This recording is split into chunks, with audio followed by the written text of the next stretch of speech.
മഹാകുംഭമേളയിലെ അപകടത്തിൽ ജുഡീഷ്യൽ അന്വേഷണം പ്രഖ്യാപിച്ച് യു.പി. സർക്കാർ 3-അംഗ ജുഡീഷ്യൽ കമ്മീഷൻ സംഭവം അന്വേഷിക്കും.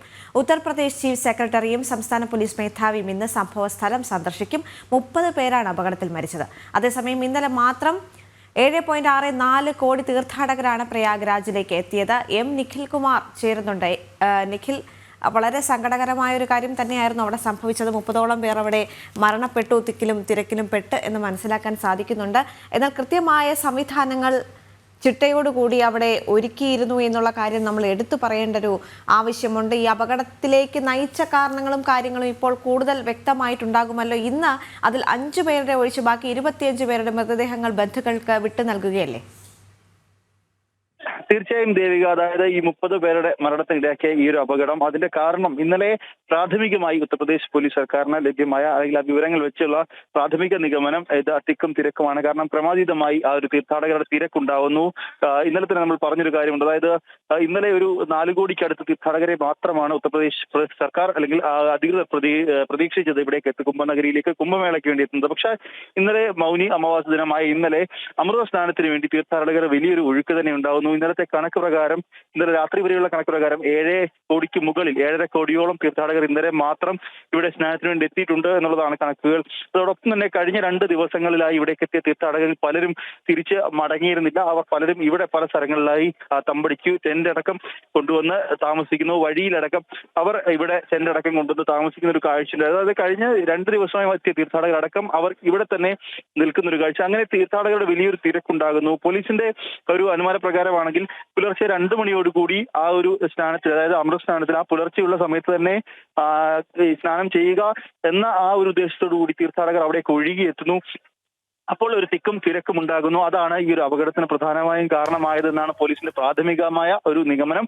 അപ്പൊ അങ്ങനെ ആ ഒരു അപകടം, അതിൽ മറ്റ് എന്തെങ്കിലും അതായത് ഗൂഢാലോചന, അട്ടിമറി സാധ്യതയുണ്ടോ എന്നുള്ളതാണ് പ്രധാനമായും ഈ ഒരു ഉത്തർപ്രദേശ് സർക്കാർ അന്വേഷിക്കുന്നത്. കാരണം ഒരു ചെറിയ അട്ടിമറി എങ്കിലും ഉണ്ടെങ്കിൽ അതിൽ കടുത്ത നടപടി ഉണ്ടാകും എന്ന് തന്നെ ഉത്തർപ്രദേശ് സർക്കാർ മുഖ്യമന്ത്രി യോഗി ആദിത്യനാഥ് ഇന്നലെ തന്നെ പറഞ്ഞിരുന്നു. അദ്ദേഹം തന്നെയാണ് നേരിട്ട് ജുഡീഷ്യൽ കമ്മീഷനെ 3-അംഗ ജുഡീഷ്യൽ കമ്മീഷനെ നിയമിച്ചുകൊണ്ട് അദ്ദേഹം തന്നെയാണ് ഇന്നലെ വൈകുന്നേരം മാധ്യമങ്ങളെ നേരിട്ട് അദ്ദേഹം കണ്ട് അദ്ദേഹം തന്നെയാണ് ഇക്കാര്യം വ്യക്തമാക്കിയത്. ഈ ഒരു സംഭവം 3-അംഗ ജുഡീഷ്യൽ കമ്മീഷൻ അന്വേഷിക്കും എന്ന് യോഗി പറയുകയുണ്ട്. ഒപ്പം തന്നെ ഇന്നിപ്പോൾ ഉത്തർപ്രദേശ് ചീഫ് സെക്രട്ടറിയും സംസ്ഥാന പോലീസ് മേധാവിയും ഇവിടെ എത്തുന്നുണ്ട്. അവർ ഈ ഒരു സംഭവവുമായി ബന്ധപ്പെട്ട അന്വേഷണം അവർ നടത്തുന്നുണ്ട്.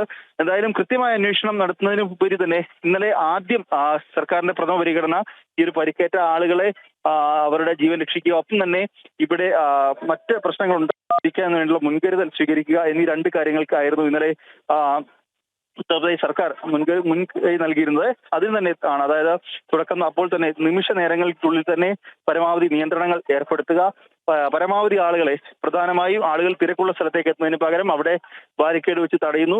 പ്രധാനമായ പാലങ്ങളെല്ലാം ക്ലോസ് ചെയ്ത് ആളുകളുടെ തിരക്ക് നിയന്ത്രിക്കാനുള്ള സംവിധാനങ്ങൾ രാവിലെ തന്നെ പുലർച്ചെ തന്നെ ഈ 2 മണിക്ക് ശേഷം 2 മണിയോടുകൂടി നടന്ന അപകടം നടന്ന മിനിറ്റുകൾക്കുള്ളിൽ തന്നെ അങ്ങനെ നിയന്ത്രണങ്ങൾ ഏർപ്പെടുത്തിക്കൊണ്ട് മറ്റൊരു വലിയ അപകടത്തിലേക്ക് പോവുകയോ മറ്റൊരു വലിയ സംഭവത്തിലേക്ക് പോകുന്നതോ തടയാൻ സർക്കാരിന് എന്തായാലും സാധിച്ചിട്ടുണ്ട്. മറ്റൊരു കാര്യം ദേവിക പറഞ്ഞതുപോലെ ഈ മരിച്ച 30 പേരിൽ 25 പേരെയാണ് നിലവിൽ തിരിച്ചറിയാൻ സാധിച്ചത് എന്നാണ് ഇന്നലെ ഉത്തർപ്രദേശ് DIG വ്യക്തമാക്കിയിട്ടുള്ളത്. ഈ ഒരു 25 പേർ അവർ കർണാടക, ഗുജറാത്ത്, അസം സ്വദേശികളാണ് എന്നാണ് അദ്ദേഹം പറഞ്ഞത്. അവരെ ഈ തിരിച്ചറിഞ്ഞവരുടെ മൃതദേഹങ്ങൾ ബന്ധുക്കൾക്ക് ഇന്ന് തന്നെ കൈമാറും എന്നാണ് അറിയാൻ സാധിക്കുന്നത്. മറ്റുള്ള 5 പേരെ തിരിച്ചറിഞ്ഞിട്ടില്ല. അവർക്ക് അതിനുവേണ്ടിയുള്ള നടപടിക്രമങ്ങൾ പുരോഗമിക്കുന്നു. ഒപ്പം തന്നെ പിന്നീടൊരു 36 പേർ കൂടി നിലവിൽ ആശുപത്രിയിൽ തുടരുന്നുണ്ട്. അതിൽ ആരുടെയും നില അതീവ ഗുരുതരമല്ല എന്നാണ് അറിയാൻ സാധിക്കുന്നത്. എന്തായാലും ദേവിക, അതേപോലെ തന്നെ നിഖിൽ, ഈ മരിച്ചവരുടെ കുടുംബത്തിന് സാമ്പത്തിക സഹായം അടക്കമുള്ള കാര്യങ്ങളിലേക്ക് സർക്കാർ അത്തരത്തിലുള്ള ആലോചനയിലേക്ക് നീങ്ങിയിട്ടുണ്ടോ? നമുക്കറിയാം ഉത്തർപ്രദേശ് സർക്കാർ കൃത്യമായി ഇക്കാര്യത്തിൽ ഇടപെട്ടു എന്നുള്ളതാണ്. കോടിക്കണക്കിന് ഭക്തർ അങ്ങോട്ടേക്ക് എത്തുന്നു. പ്രതീക്ഷിച്ചതിലും ഇരട്ടിയോളം ആളുകൾ ഈ പ്രയാഗ്രാജിലേക്ക് എത്തിയത് കൊണ്ട് തന്നെയല്ല ഇത്തരത്തിലൊരു അപകടത്തിന് ഒരു സാധ്യത അവിടെ ഉണ്ടായത്. കാരണം കോടിക്കണക്കിന് ആളുകളെ നിയന്ത്രിക്കുന്നതിന് കൃത്യമായ എല്ലാ പദ്ധതികളും അവിടെ ആവിഷ്കരിച്ചിരുന്നു. പക്ഷേ പ്രതീക്ഷിച്ചതിലുമൊക്കെ ഇരട്ടി ആളുകൾ അങ്ങോട്ടേക്ക് ഒരേ സമയം വന്നതല്ലേ ഇത്തരത്തിലൊരു അപകടത്തിന് കാരണമായത്? നിഖിൽ, തീർച്ചയായും വിനോദ്, അതായത് ഈ ഒരു അപകടം ഉണ്ടായി ഇന്നലെ വൈകുന്നേരം തന്നെ ഉത്തർപ്രദേശ് മുഖ്യമന്ത്രി യോഗി ആദിത്യനാഥ് നേരിട്ട് ഈ ഒരു സാമ്പത്തിക സഹായം പ്രഖ്യാപിക്കുകയുണ്ടായി. അതായത് 25 ലക്ഷം രൂപ വീതം ഈ മരിച്ചവരുടെയും പരിക്കേറ്റവരുടെയും കുടുംബങ്ങൾക്ക് നൽകുമെന്ന് മുഖ്യമന്ത്രി യോഗി ആദിത്യനാഥ് ഇന്നലെ വൈകുന്നേരം തന്നെ മാധ്യമങ്ങളോട് അറിയിച്ചിരുന്നു. അതായത് ഈ ഒരു സംഭവം നടന്ന ജുഡീഷ്യൽ അന്വേഷണം പ്രഖ്യാപിച്ച അതേ സമയത്ത് തന്നെ അദ്ദേഹം ഈ കാര്യവും വ്യക്തമാക്കിയിട്ടുണ്ട്. മരിച്ചവരുടെ കുടുംബത്തിന് ഒപ്പം പരിക്കേറ്റവരുടെ കുടുംബത്തിന് സാമ്പത്തിക സഹായം എന്തായാലും ഉത്തർപ്രദേശ് സർക്കാർ പ്രഖ്യാപിച്ചിട്ടുണ്ട്. മറ്റൊരു കാര്യം വിനോദ് പറഞ്ഞതുപോലെ തന്നെ ഈ ഒരു തിരക്ക് തന്നെയാണ്. കാരണം കഴിഞ്ഞ ദിവസങ്ങളിലൊക്കെ ഉണ്ടായ തിരക്ക് നമ്മൾ കണ്ടതാണ്. ദിനം മുതൽ ഇങ്ങോട്ടുണ്ടായ ആ തിരക്ക്. കാരണം ആദ്യ അമൃതസ്നാനം, അതായത് മകരസംക്രാന്തി ദിനത്തിൽ നടന്ന ആദ്യ അമൃതസ്നാനത്തിൽ ഏകദേശം 3,4 കോടി അടുത്ത് തീർത്ഥാടകരാണ് ഇവിടേക്ക് എത്തിയത്. ആ ഒരു കണക്കൂട്ടൽ തന്നെയാണ്. കാരണം ഒരു 1,00,000 കോടി കൂടി ഒരു 4,4,4 കോടി 5 കോടിക്ക് അകത്ത് തീർത്ഥാടകർ എത്തിയേക്കും എന്നായിരുന്നു ഉത്തർപ്രദേശ് സർക്കാരിന്റെ ഒരു കണക്കുകൂട്ടൽ ഉണ്ടായിരുന്നത്. എന്നാൽ അത് തെറ്റിച്ചുകൊണ്ടാണ് ഇപ്പോൾ എന്തായാലും 7.5 കോടി തീർത്ഥാടകർ ഇന്നലെ എത്തിയത്. ഇതിൽ ഏറ്റവും കൂടുതൽ തീർത്ഥാടകർ പുലർച്ചെ തന്നെ എത്തി എന്നുള്ളതാണ് ഏറ്റവും ശ്രദ്ധേയകരമായ കാര്യം. അതായത് പുലർച്ചെ തന്നെ പരമാവധി തീർത്ഥാടകരെത്തി ഈ ഒരു മൗനി അമാവാസി ദിനത്തിൽ രാവിലെ തന്നെ സ്നാനം നടത്തുക എന്നതായിരുന്നു ഈ തീർത്ഥാടകരുടെ ലക്ഷ്യം.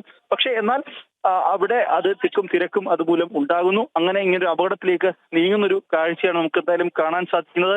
മറ്റൊരു കാര്യം, ഇന്നലെ രാവിലെയും അത്യാവശ്യം മൂടൽ മഞ്ഞുണ്ടായിരുന്നു. കാഴ്ച മറയ്ക്കുന്ന രീതിയിലുള്ള മൂടൽ മഞ്ഞുണ്ടായിരുന്നു. ഇന്നും അത് തന്നെയാണ് ഇവിടുത്തെ അവസ്ഥ. കാരണം ഇപ്പോൾ നമുക്ക് തൊട്ടു മുന്നിലുള്ള വസ്തുക്കൾ പോലും കാണാൻ കഴിയാത്ത രീതിയിലുള്ള മൂടൽ മഞ്ഞ് ഇന്നലെ രാവിലെയും പുറച്ചെയും അങ്ങനെ ഒരു മഞ്ഞ് ഇന്നലെ രാവിലെയും ഉണ്ടായിരുന്നു. ഇന്നും അങ്ങനെ തന്നെയാണ് അന്തരീക്ഷമുള്ളത്. ഇന്ന് എന്തായാലും ഇവിടേക്ക് എത്തുന്ന ആളുകൾക്കൊക്കെ സ്നാനം നടത്തുന്നതിന് ചെറിയ നിയന്ത്രണങ്ങൾ, കാരണം കടുത്ത മൂടൽ മഞ്ഞായതിനാൽ തന്നെ ഗംഗാ നദിയിലേക്ക് ഇറങ്ങുന്നതിന് ചെറിയ നിയന്ത്രണമുണ്ട്. വളരെ കുറച്ച് ആളുകളെ മാത്രമാണ് ഇപ്പോൾ എന്തായാലും നദിയിലേക്ക് സ്നാനത്തിന് വേണ്ടി ഇറക്കിക്കൊണ്ടിരിക്കുന്നത്.